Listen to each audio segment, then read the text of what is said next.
price tag of a professional racing rig can feel like looking at a down payment for an actual car. It is enough to make any aspiring driver just stick to a handheld controller and call it a day. But then you see this budget-friendly Superdrive racing wheel bundle sitting there, promising a full cockpit experience for a fraction of the cost. It looks the part. It has the leather-style grips and a sporty aesthetic that makes it pop on your desk. When you first pull it out of the box, the weight actually surprises you.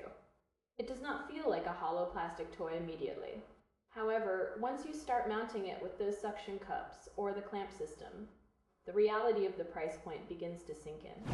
This is a kit designed specifically for the console gamer who wants to feel a bit more connected to the track without draining their bank account. You get a full 3-pedal set, including gas, brake, and even a clutch, plus a dedicated manual shifter. On paper, that is an incredible value. But we have to talk about what happens when the lights go green and you actually hit the first corner. The steering only rotates 270 degrees. If you are used to a standard road car, that feels very tight. It works great for arcade-style titles, like those famous open-world racers or high-speed street chases. Those games do not require massive sweeping turns of the wheel.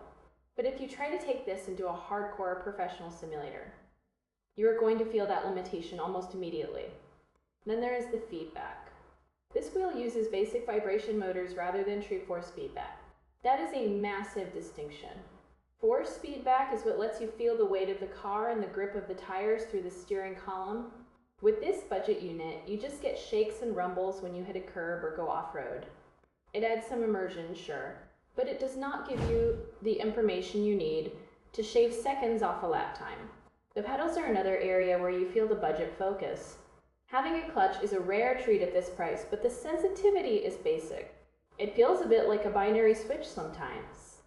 The shifter also has a bit of a clicky, toy-like quality to it. It is perfect for a teenager or a casual fan, learning how a manual transmission works for the first time. It is not going to satisfy someone who spends 4 hours a night in a virtual cockpit. There have been reports of some lag or calibration hiccups on certain systems, and computer support is basically non-existent without some serious tinkering. It is a starter kit, in the truest sense of the word. If you're looking to move up from a controller and want to see if racing wheels are even for you, this is a low-risk way to jump in. Just do not expect it to compete with the heavy hitters from the big-name racing brands. It is about fun, not professional precision.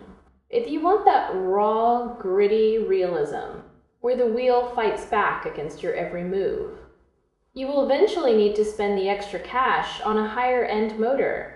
But for a Saturday afternoon of casual racing, this little setup holds its own surprisingly well. It bridges the gap between a standard gamepad and a full-blown hobbyist setup.